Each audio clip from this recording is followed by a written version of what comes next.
इन्होंने ना ऑक्सीजन लगा के गड्डी चलाई।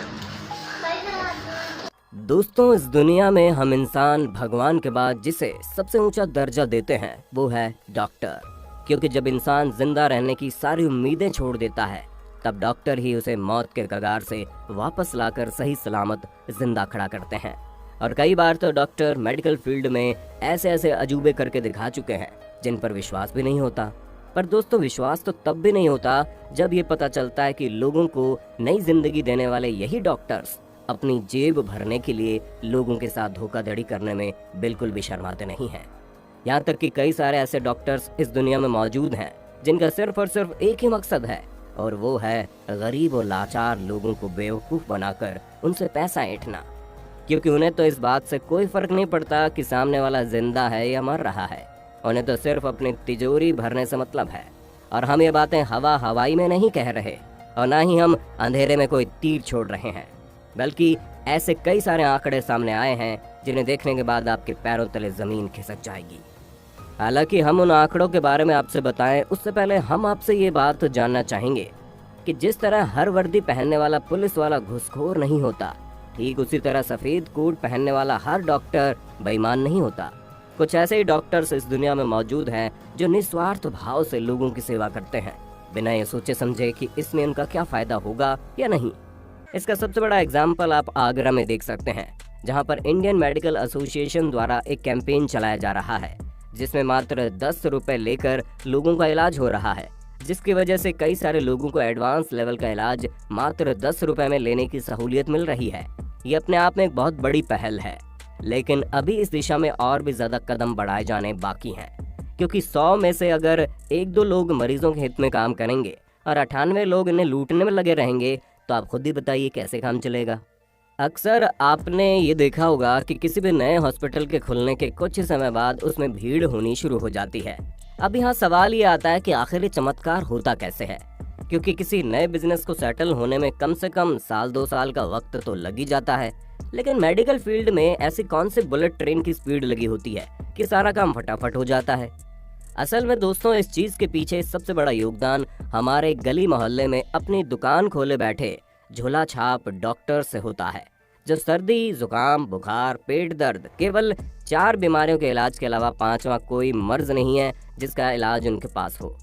ऐसे में जब किसी इंसान को नॉर्मल सर्दी, जुकाम वगैरह हो जाता है तो उनके पास वो पहुंच जाता है और उसे 10 रुपए की दवाई 100 रुपए में देकर अच्छे खासी कमाई कर लेते हैं। लेकिन जैसे इनके पास कोई क्रिटिकल केस आता है, इनके हाथ पैर फूलने लगते हैं और फिर ये आपको किसी बड़े हॉस्पिटल में रेफर कर देते हैं। मरीज भी उस हॉस्पिटल में पहुंच जाता है ये सोचकर कि डॉक्टर साहब ने जिस हॉस्पिटल में उन्हें भेजा होगा वो अच्छा ही होगा। पर अब बेचारे मरीज को क्या पता कि डॉक्टर ने अच्छा या बुरा देखकर उसे हॉस्पिटल रेफर नहीं किया, बल्कि उस हॉस्पिटल में रेफर किया है जहां से उसको सबसे ज्यादा कमीशन मिलेगा।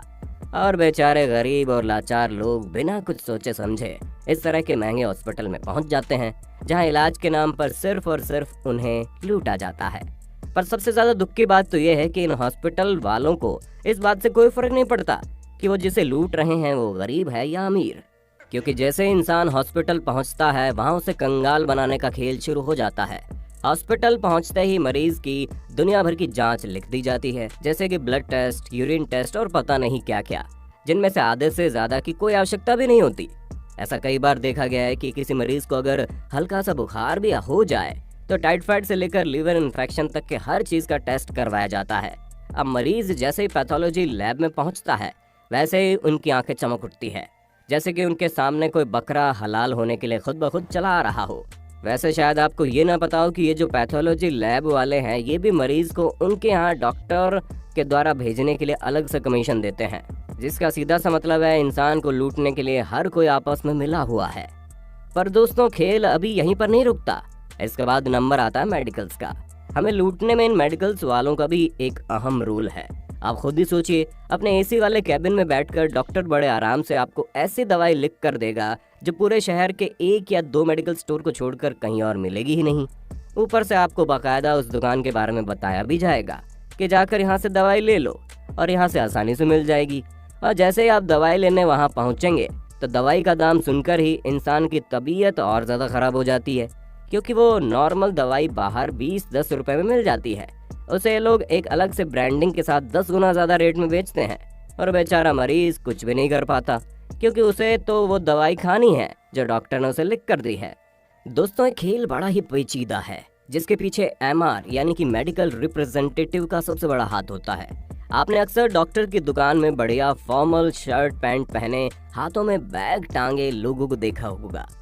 जो अपनी दवाइयों के सैंपल डॉक्टर को दिखाते हैं और सैंपल दिखाने के बाद ये डॉक्टर से डील करते हैं कि अगर आप हमारी लिखी हुई दवाइयाँ अपने मरीजों को देंगे तो हमारी कंपनी आपको अलग से कमीशन देगी। और डॉक्टर भी यही करते हैं, जिस कंपनी की दवाई उन्हें ठीक लगती है और वहाँ से अच्छा कमीशन मिलता है उसे मरीज को लिख कर दे देते हैं और उसी कंपनी की दवाई उनकी जान पहचान के मेडिकल स्टोर वालों को खरीदने के लिए कह देते हैं, ताकि जब कभी भी वो अपने मरीजों को दवाइयाँ लिखे तो वो सिर्फ और सिर्फ उन्हीं मेडिकल स्टोर में मिले। अब आप डॉक्टर्स का फायदा देखिए, जहाँ एक तरफ मरीज अपना चेकअप करवाने के लिए उन्हें पैसे दे ही रहा है, वहीं दूसरी तरफ दवाई वाली कंपनी और मेडिकल स्टोर वाले भी उसे कमीशन देने में कोई कसर नहीं छोड़ते। और इन सब चीज़ों में सिर्फ और सिर्फ मरीज का नुकसान होता है, क्योंकि जो इलाज उसे 5 रुपए से लेकर 5,000 तक में मिल जाना चाहिए, उसी इलाज के लिए 50,000 से लेकर लाखों रुपए चुकाने पड़ते हैं।